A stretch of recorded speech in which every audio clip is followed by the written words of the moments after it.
Hello, my name is Mark Black.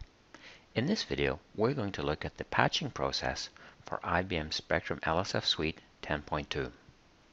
In this video, I'm going to show you the different types of patches that are available for LSF. We'll discuss the LSF Suite patches versus the native installer patches, and you'll see what the differences are. I'll discuss fix packs. I'll give you a description and show you how to install them. And we'll also talk about iFixes, and I'll tell you how to install those and how to roll back. We'll also spend a few minutes to look at the management of the package repositories. First of all, let's look at what type of patches are available for Spectrum LSF. So, as you may or may not know, LSF has two variants. There is the LSF Suite, which hopefully you have, or there's the LSF Standard plus the add-ons. The LSF Suite patches are not the same as the patches for the LSF standard packages. If you look at the patches for LSF Suite, they're typically delivered as a bin file, and that bin file will update the contents of a Yum repository and provide playbooks for deploying those patches. LSF Suite essentially is an integrated offering with Application Manager, Process Manager, Data Manager, License Scheduler, and of course LSF. So when you patch LSF Suite, you're patching some or all of those components. If we look at just LSF Standard by itself, plus the add-ons, the patches for these are typically delivered as a tar file, and how you install it is really dependent on what the fix is. It's really a manual process, and you may have to repeat that on many machines. In this case, LSF and the add-ons are packaged separately, so you have potentially a collection of patches that you would need to download and install. So the basic takeaway from this slide is don't try and use any of the standard LSF patches on LSF Suite. They're not designed to work together. Okay, that said, so what type of patches are available for LSF Suite? So there's essentially two. The two varieties are fix packs and iFixes. If we look at them, they're both delivered as bin files. They both provide packages into a Yum repository, and they're both deployed via an Ansible playbook. They are cumulative, so in the iFix case, the latest iFix will contain all of the iFixes prior to that point. And for a fix pack, it's going to include most of the fixes to that point, and I'll explain that distinction just in a few moments. Now here's where things get a little bit different. So a fix pack is fully installable. So it contains all of the components necessary to install LSF Suite. So you can think of this as essentially like a new installer, right? So it has everything you need. It's fully tested. We test all of the components and we make sure that the integrations are all good. The other thing here, the fix pack will supersede all previous iFixes. And another thing about the fix packs, really these will contain the new features. And of course, since it's a complete installable version, it is a pretty big download. If we look then at the iFixes, well, here it's not an installable product, so you have to use an existing install with this. So it only contains portions of the LSF Suite packages. Really, the iFix patches are point fixes. They're there to address specific issues that our users have found. And they typically do not contain new features. And because they don't contain all of the packages, it is a smaller download. So that's the distinction between the fix packs and iFixes, and we'll delve in a little bit deeper now. So one consideration, you can't install iFixes from a previous version. So for example, if you've installed, say, version 10.2.0.6, you can't install any iFixes intended for 10.2.0.0. They simply will not install. Under the covers, it's doing a Yum install, so what will happen is it'll see that, hey, these are already the latest versions because they're higher, and it won't install them. Another thing that you need to be aware of, you can roll back the iFixes. So if you install an iFix and find, hey, something's not quite right here and you want to revert back, you can do that. That is not necessarily the case for a fix pack. We would strongly discourage you from trying to roll back a fix pack. But I know we've got some very savvy users, so I'm going to spend quite a few minutes discussing how you could actually manage to roll back. So this video really is for you. So let me explain how things kind of work with our source code, and this will explain how the fix packs and iFix differ from each other, and why we would discourage trying to roll back from a fix pack. So this isn't really how our source code is structured, but it will allow you to understand what's going on under the covers. So essentially we have our source code, and every so often we'll cut a branch, and that branch will become a new release. We'll do all of our testing there and make sure that the quality is good, and then we'll release that. Over time, our users may find issues, and they will log those, and we'll provide fixes in the form of an iFix. And those iFixes will make the fixes into the branch from that particular release. The other thing we'll do, we'll merge that back into our main line. And we'll continue to do that as users find bugs. In parallel, we will be developing new features and new capabilities on this mainline branch. So here we'll develop new features and commit that into the code, and then again at another point in time we will cut a branch, and that will become the next fix pack or next G8 or general available release of the product. So you can see that as we go from, say, one iFix to another iFix, really the code level change is quite small. Right, so it's not a big impact. It's pretty safe to it's safe to go from one fix pack to another fix pack.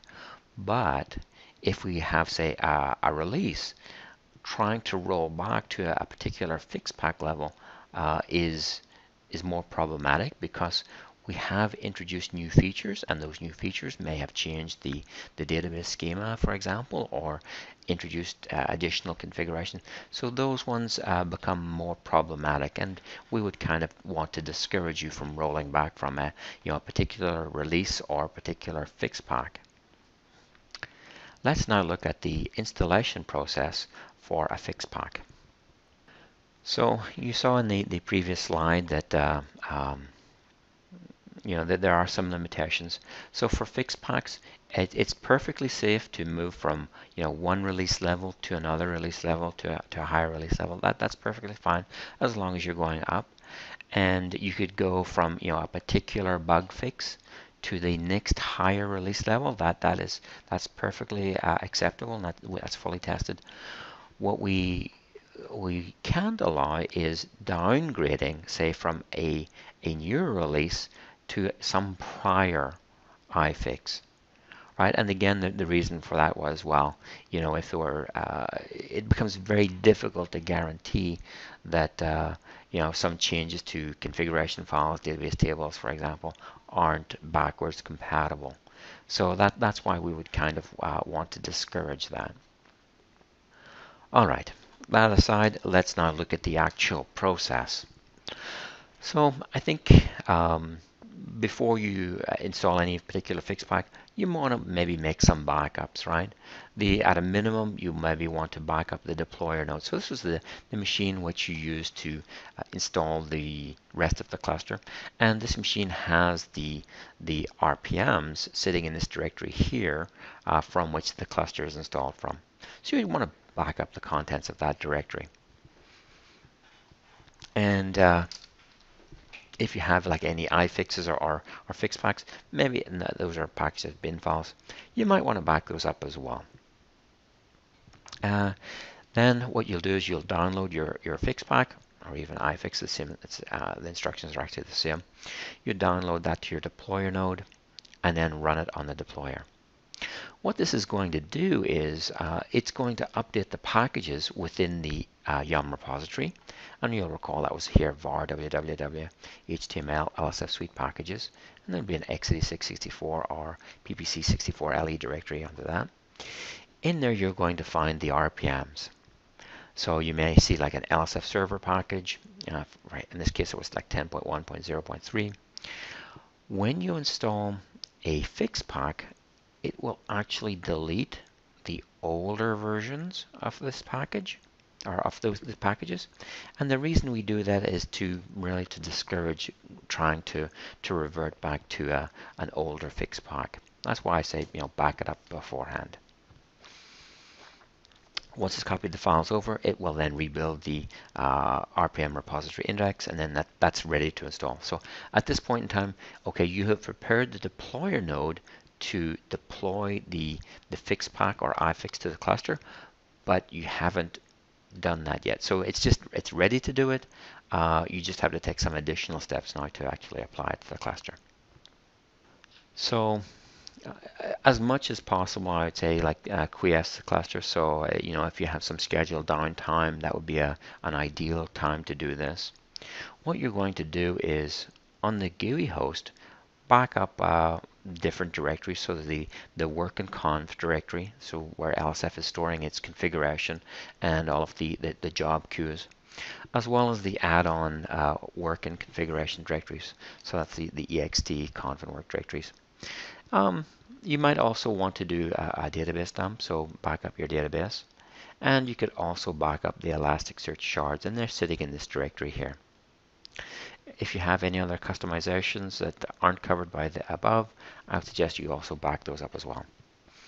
Okay, so you've backed up the pieces of LSF, and you've also potentially backed up the deployer node, and you've installed the new pieces on the deployer. So, okay, now how do you go and deploy this new fix pack?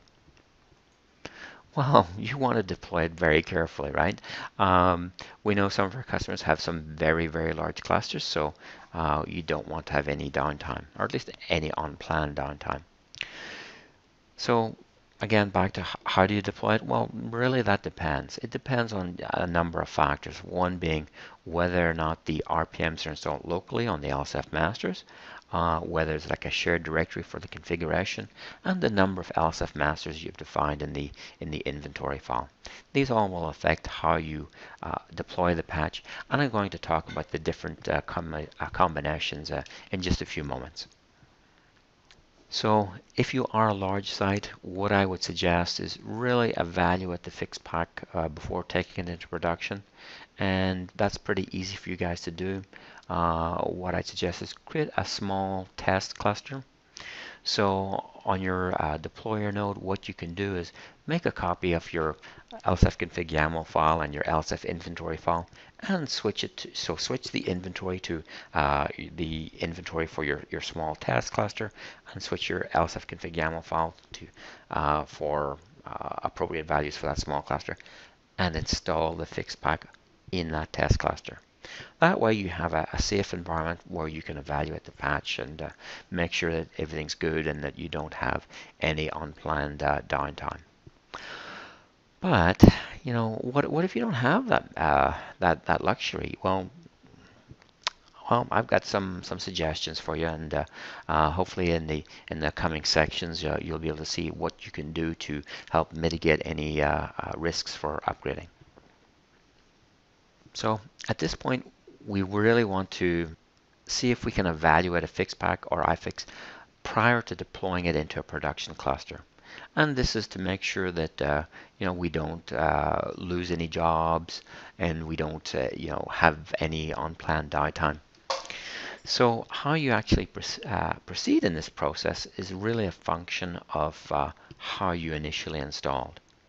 And I'm going to spend quite a lot of time actually going through the different combinations, and we'll talk about how you could upgrade your cluster, and if really necessary, how you could potentially roll back again. Okay, let's look at how we proceed. So for the most part, the critical fixes really pertain to the LSF master role. So the LSF master role is the critical part of the cluster. It's providing all of the scheduling functions and the dispatching functions. You don't want to have a problem here. If you have a problem here, the jobs will stop. Right? So you won't get any new jobs submitting into the cluster, and things will go into an idle state. So that's essentially like unplanned downtime. You don't want that. So you want to be able, as much as possible, evaluate that fixed pack or iFix to ensure that your jobs keep on running. Ideally, we want to test for any negative impacts, and if necessary, revert back. If we have a secondary LSF master, that usually is going to provide us a way to test the effectiveness of the fixed packs and iFixes, but there are some caveats, and we'll get into that in just a second. So as I mentioned before, the process you go through to fix your cluster or patch your cluster really depends on how it is installed. So this little flowchart shows you that, okay, there are a couple of decisions or a couple of pieces of information that you need to gather. Once you've gathered that information, you can then decide which of these three ways you will, or well, three methods you're going to use to update the cluster. So the first thing you've got to find out is my LSF master installed locally? So did I install the RPMs on the LSF master, or did I install the LSF RPMs into a shared directory? So that's the first one we need to work out. And then depending on the answer, if we didn't, well, okay, we just proceed to this step. If we did install locally, when we have another piece of information we need to gather, we need to see, do we have a shared configuration directory? If not, well, we proceed to this step. If we do, then we'll proceed to this step. So how do I figure out if I've got a local installation? Well, let's see. So to work out whether this is local install, we go to the LSF master host and run these two commands. LSID will tell you the name of the cluster. It will also tell you the name of the LSF master, so you can confirm that you are indeed on the correct host. Then you'll run this command here, rpm-qi and LSF master. This is just querying the RPM database to see, is this package installed? If the package is not installed, then your binaries are coming from a shared directory. In that case, what you want to do is jump to the section on shared installation instructions and use the instructions that you will find there. If the package is installed, then you have a local install. So the RPMs are installed locally. So this could mean that you started out with a cluster, an LSF suite cluster starting at 10.2.0.0, or you defined the LSF masters on local flag when you did or prior to doing your installation. So in this case, we need to check to see, do we have our configuration sitting in a shared directory? So to check to see if our configuration is in a shared directory, what you want to do is log into the deployer node and go to this directory here, opt IBM LSF installer playbook, and look at the LSF config YAML file. So you want to take a look at the HA shared value, if it's set to none, and the NFS installer is also set to none. Then what that means is you have local config and you only have one master, right? So you jump to these instructions here for local config one master. Otherwise, you want to jump to the shared config directory instructions. So I'm going to jump to those various instructions right now. So this is the instructions for the shared installation.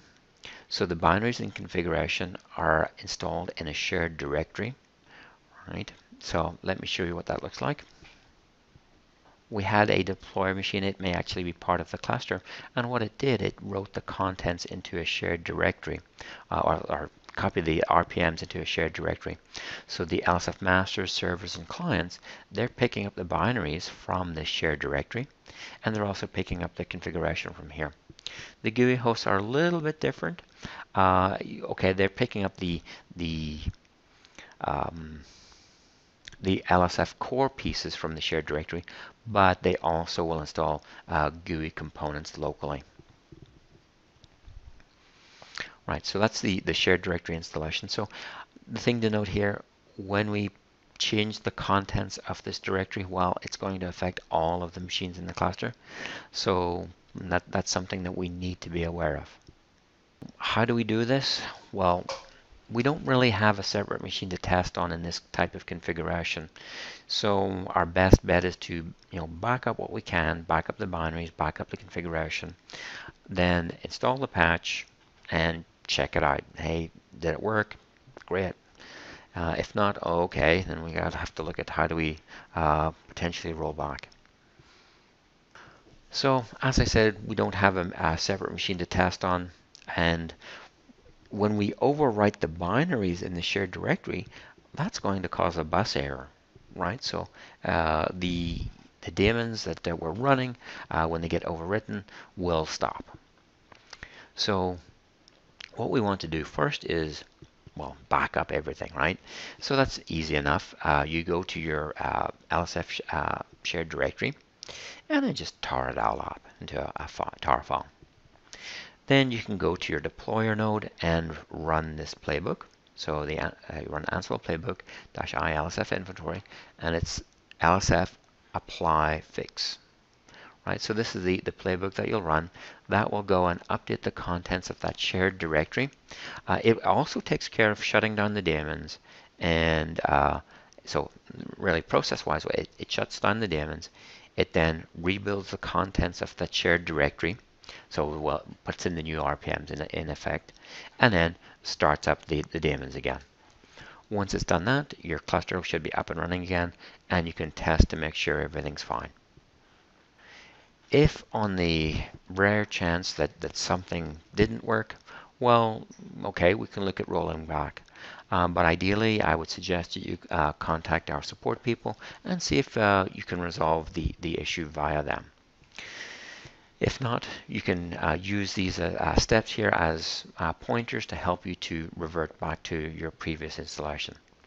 So the first thing we want to do is say shut down LSF, and you can do that from the deployer node by running this command here. So Ansible also going to run this on all hosts -i the LSF inventory file, and we're going to use the command module and run this command here. So system control stop LSFD. So once we've done that, all of the daemons are stopped. Then what we can do is we can take that tar file that we created previously and extract that and basically write over the contents of the shared directory. One caveat here that I haven't mentioned in the slide is the LSB event file and LSB account file. Ideally, what you would want to do is grab those from the machine, or from the directory, and then after you've extracted this tar file, copy those back, because as jobs are being submitted and jobs are running, those files are actually being updated. So as the cluster was running, they were still getting updates while you were doing the previous steps of the installation. Okay, so you've done that, and then you want to restart the LSF daemons, so you can use this command here. So Ansible all -i LSF inventory -m command -a system control start LSFD. Okay, so that's that type of configuration. Now let's look at this one where we have a local installation on one master. So the binaries and the configuration files are all on a single LSF master host. So this is probably a small cluster. And it's a small cluster that has been configured with no HA. So our options again are a bit limited here. We'll use a similar approach as before. We'll back up the deployer RPMs. We'll also back up the config and work directories from the LSF master. We'll then install the patch and evaluate the results. So again, we don't have a separate machine to test on. And even if we did, our configuration is local, so we have a problem. So the first step we want to do is back up the deployer, and this is necessary in this case because we're going to use the RPMs on that to revert back. If possible, you want to quiet the cluster as much as possible, or wait to like some scheduled maintenance window. Then we're going to back up the conv and work directories, and you go to opt IBM LSF Suite LSF and run these commands here. And that'll back up the conv and work directories. Oh, there's a typo. That should say work.backup. Okay, another thing to note, as I mentioned before, as the cluster runs, the contents of the work directory, are, well, specifically the LSB event and LSB account files, are getting updated. So, you may want to grab those even later on in the process, so you have the most up-to-date copies, at least if you can't quiesce the cluster. So, you're basically going to run the LSF apply fix playbook, and this will go and patch the entire cluster. You'll then test to make sure that everything's good. If everything's good, okay, fantastic. We don't need to do any more. If for some reason you find an issue, well, again, ideally you want to contact our support people to see if they can help you resolve that issue first. If not, we can look at how do we revert back. So the first thing that we need to do is revert back the contents of the deployer. So recall that we have a yum repository in var www.html LSF suite packages, and in there was a collection of RPMs that we need to revert back to. So we need to first rebuild the yum cache on the LSF master. So we run this command here, yum clean all. That'll clean out the cache. And we want to stop the LSF daemons. We'll run system control stop LSFD. Now we want to look at how do we go about reverting back the RPMs to the older versions. So the first thing that we have to do is get a list of all of the LSF RPMs on the master host, and we can get that by running this command here. So rpm-qa. We're going to grep for LSF, so we're going to pull out all of the RPMs that are LSF, have our LSF in the name, and we're going to grep again for 10.1.0. So this is pulling out the LSF core RPMs and ignoring the LSF add-on RPMs. And of course, we also want to ignore the LSF conv RPM. We don't want to ever replace that. Okay, so that gives us a list of packages along with their new versions. What we want to do now is, so okay, we've got that list. We want to go to the deployer now and look in var www.html LSF suite packages. It'll be a particular architecture, and there you'll see the old packages, right? Because remember we backed them up beforehand. And so by looking at that list, you'll see the version numbers of the old packages. So now what you want to do is on your LSF master host, you want to use the yum downgrade command to downgrade those LSF core packages to the older versions that you figure are found from here. And you're going to run that for each of those LSF core packages that you got from this command here. Once you've done that, you want to restart the LSF daemons, and you can do that with system control restart LSFD. And that's it. Okay, so in this case, we're looking at patching, but in this case, we have the benefit of having our configuration and even work directories sitting on some shared directory. So how do we do this case? Well, again, we back up our deployer, and we can do that by using these commands here. So we go to the directory and we tar up the contents. We also can back up the conv on the LSF master. So we go to the opt IBM LSF Suite LSF directory and tar up the conv directory. And we can also back up the database, so using something like MySQL dump. And then what we want to do is use a secondary LSF master to evaluate the fix before we deploy it to the rest of the cluster. But wait a minute, what if I don't have a secondary LSF master? Well, that's okay. That's no problem. What you can do is promote one of your existing LSF server hosts to be an LSF master as well. And we can do that because our configuration and work directories are on a shared file system somewhere. So the way you do that is you go to your deployer and you edit this file here, so the LSF inventory file, and you're going to move one of the machines from the LSF servers role into the LSF masters role. So you now have two machines that are LSF masters. You can then run the pre-deploy test, so the LSF pre-deploy test, make sure everything's good, and then once that's good, run LSF deploy. And one thing to note, you can't use the limit option here. We are rebuilding configuration files on all of the clusters, so you have to omit the limit option. Okay, so once you've done that, you now have a primary LSF master and a secondary LSF master. So what you're going to do is apply the fix to the secondary LSF master and then evaluate it. So how do we apply the fix to the secondary master? Well, we run the Ansible playbook -i LSF inventory, and we're going to give it the -limit option, right? So this is going to limit which machines it's going to update.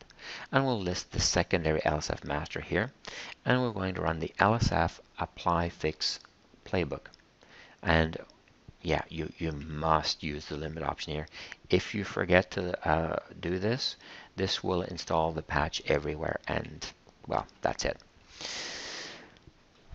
Okay, so you've updated the packages on your secondary LSF master. Now what we want to do is fill over to your secondary LSF master and make sure that everything's good. So this is a process to fill over to a secondary LSF master. You've got to edit a couple of files and run a few commands. So the first file you want to edit is the LSF config file. In there you'll find a parameter called LSF master list, and you want to change the order, right? So before it would list the primary and then the secondary, so you want to change it to secondary then primary.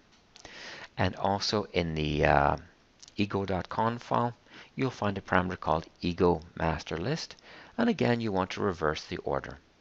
Once you've done that, you can run this command here, lsadmin reconfig, and you wait about a minute, and then run badmin mbd restart. If everything works perfectly, you can then run lsid, and what you expect to see is it will tell you your cluster name, and it will say that the master's name is now the secondary host. So now you're failed over, you're running on the secondary LSF master. You can evaluate to see how good is this fix. So you'll do all of your testing and make sure everything's good. You'll then, if everything's good, what you'll want to do is revert back your configuration. So in the previous step, we switched between the primary and secondary master. So now you want to revert back what you've done in the previous step, and then deploy to the rest of the cluster. And you can deploy to the rest of the cluster by running the Ansible playbook -i LSF inventory and LSF apply fix, and that will apply the fix to the rest of your cluster. So what if something went wrong? Well, again, ideally, if you can contact our support people, that would be very good because they're there to help you. So what we can do here is, because we have a primary and secondary master, and our primary master has, up until this point, is unpatched, we can revert back to that one.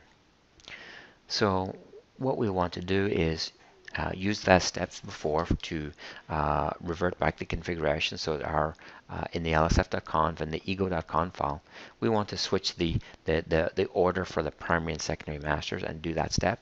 And once we've done that, we'll revert back to the primary master.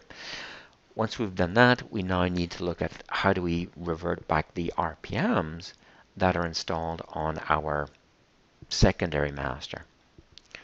Well, the first thing that we need to do is revert back the contents of our yum repository. So recall on our deployer, that's in var www.html LSF suite packages. We want to restore the contents of that. So we have now the pre-fix RPMs in there, and we want the fix RPMs out. So we'll revert back the contents. Then we want to drain the jobs from the secondary LSF host. So we can do that with badmin hclose and the name of your secondary host. So that will close it, and what we want to do is now wait for the jobs to drain. So the way we can check that, if you run bhosts and then the name of the secondary, you'll see something like that. It'll give you the name of the host. Status is okay. If the status is closed, that means that, hey, it's busy running work. what you want to see is the number of jobs drop to 0. Once the number of jobs are dropped to 0, okay, it's now safe to proceed with the rest of the procedure. What we now do is we go and remove the LSF packages from the secondary LSF master host. And we can do that with these two commands here, yum remove LSF asterisk, and then yum remove asterisk LSF. And then finally yum clean all. Okay, so that deletes the LSF packages from the secondary master. Then what we can do is, if you want to revert it back to being like an LSF server host, you can of course modify the LSF inventory file, or you can leave it as a secondary LSF master if you want.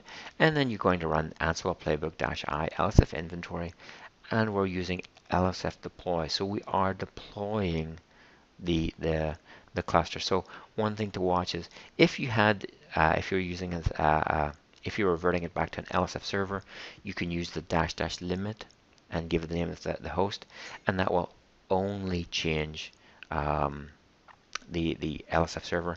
But I think it would be safer to not use the limit option and run the playbook across all hosts. Well, actually, yeah, you would have to, because you are removing an LSF master, so you are changing the configuration on all the hosts. So that was the installation of the fix pack. So you've seen that there are how you install it is really a function of how the cluster was initially installed. So now let's change and look at iFixes. So you'll recall that an iFix essentially is is like a point fix. So it's not a full-featured installation. These are fixes to individual problems in LSF and the add-ons. So how do we go about installing this? Well, I guess to review is, one, it's not a complete set of RPMs. It's not a complete install. You have to have your existing installation. And another thing is your current iFix will contain all of the previous iFixes. Again, some of the limitations that we need to cover here. So you can apply, update to newer iFixes. You can always go to a higher one. That's okay. And you can actually roll back, but you do roll back one at a time, right? And I'll show you the process in just a moment. And we do support rolling back. Okay, so you've downloaded the iFix from IBM. What you want to now do is go take it to the deployer, copy it there, and maybe even before you run the bin file, so I'd say it's run on the deployer, what I would say is back up the contents of or back up your yum repositories first. So they're in var www html LSF suite packages, and in there you'll find the directories and RPMs. So back those up prior to running the bin file on your deployer. Once you run the bin file, what you'll see in that directory is you'll now have duplicate RPMs. And you'll see that maybe the version is the same, but the build number will be different. And it'll also rebuild the RPM repository index. So at this point, your deployer node is now ready to provide those fixes or those new RPMs for the rest of the cluster. One thing to note, so you can actually see what fixes are part of, or iFixes are part of an RPM. So if you go to the deployer, for example, and go into the repository directory, and you can find like an RPM, you can check to see, what's different in this RPM, what has been fixed. If you just run like rpm-qp --changelog, and then give it the name of the RPM that you're looking for, it will tell you the build number, for example, and it will tell you, what did that fix, or what is in that fix. Anyway, so that was just an aside. So installation process is actually the same as the fix pack process. So similar things, you're going to back up the various directories, and you're going to back up any customization that you have in the database, and then you're going to deploy it. You can use the instructions that we provided previously for the fixed pack installation. They're the same. The fixed packs and iFixes are really essentially just collections of RPMs, and in the background or under the covers, we run yum update to install the new RPMs. One thing to note though is the newer iFix, when you install an iFix or even a fixed pack, it includes updated pack, updated Ansible playbooks. And you don't have to worry. Say for example, you inadvertently installed added an old iFix to your deployer. Well, you don't have to worry about it overriding your newer playbooks. It won't do that, so you're okay. So I did mention that the iFixes we can roll back. In general, we'd want to discourage it. Really, we would prefer you to, contact our support people and see if they can help you resolve the problem, right? But if you really want to, you can do it, right? So here is the command that you can run.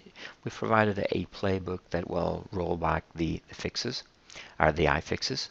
So you run this, and it will tell you the build number that it's going to remove, and you can, if you want to do that, you can accept that, and it will roll back one build, or one iFix, I should say.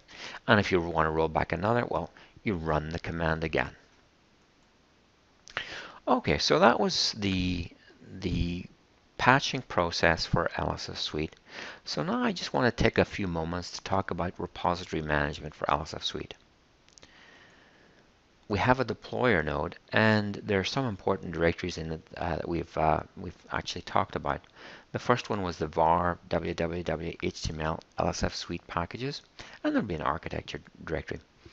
So this directory contains all of the RPMs that we need to both install and patch LSF Suite. If we install a fixed pack, what will happen is it will erase the contents of this directory and replace them with the new ones. And that's kind of to discourage you from trying to switch back to older versions of the fixed pack. If you install an iFix, you'll get additional RPMs in that directory. You can, of course, add your own RPMs to this directory as well. But if you do, you have to remember to run these commands here to one, create your new index, and then the second one is to clear out the yum cache so that it's not using the old values. Another important directory is the opt IBM LSF installer playbook directory. So there are two very important files in here. The first one is the LSF config YAML file and the LSF inventory file. So when you install a new iFix or fixed pack, these two files will not get overwritten. The playbooks will of course get updated, but these files will remain the same. So that way you're not losing any of your configuration information. So let's talk about some of the things that you can do on the deployer. Well, let's look at backing it up. Well, it's pretty straightforward actually. There's only really a few things you need to do. One, save your LSF inventory file, save your LSF config YAML file, and also save your group vars all file. There is a parameter in there, so the LSF, I think it's LSF masters on local. If you've changed that value, well, you want to maybe capture that by saving that file as well. And you also want to back up your bin files. So the bin files were the files that you use to turn the machine into a deployer node. If you have those and any subsequent iFixes, that's enough now to restore that deployer. So to restore it, well, just install the latest fixed pack bin file. Just run that. And if you had like any subsequent iFixes to that fixed pack, you can also run those. Then copy back your LSF inventory file, your LSF config YAML file, and your group vars all file. So one thing to watch though, occasionally we do add some new parameters or even new roles. So when we went to 10.2.0.6, we did add a new role. So you might want to check the contents of these three files first to make sure that there's no additional parameters added in. If there are, you'll have to look at how to merge those together. Okay, so how do we say relocate the deployer? Maybe we want to decommission the machine and move the deployer to be on a secondary machine or something else. So what we can do is we run the latest fixpack bin file on our new deployer node and install any subsequent iFixes that we had. Copy over the LSF inventory, LSF config YAML, and the group vars all. Again, you'll have to watch to make sure may need to merge some parameters. The other thing you'll need to do is in the group vars all file, it does list the name of the deployer. You will have to edit this file and put in the new name. Then you want to make sure that your new deployer has passwordless SSH set up. So that's something that you'll have to do. And there you go. You basically essentially relocated your deployer somewhere else. So you can safely run like the config test and you can also run the pre-deploy test and make sure that your your new deployer is working correctly. So I know that was a long video, but hopefully you enjoyed it. So thanks for watching.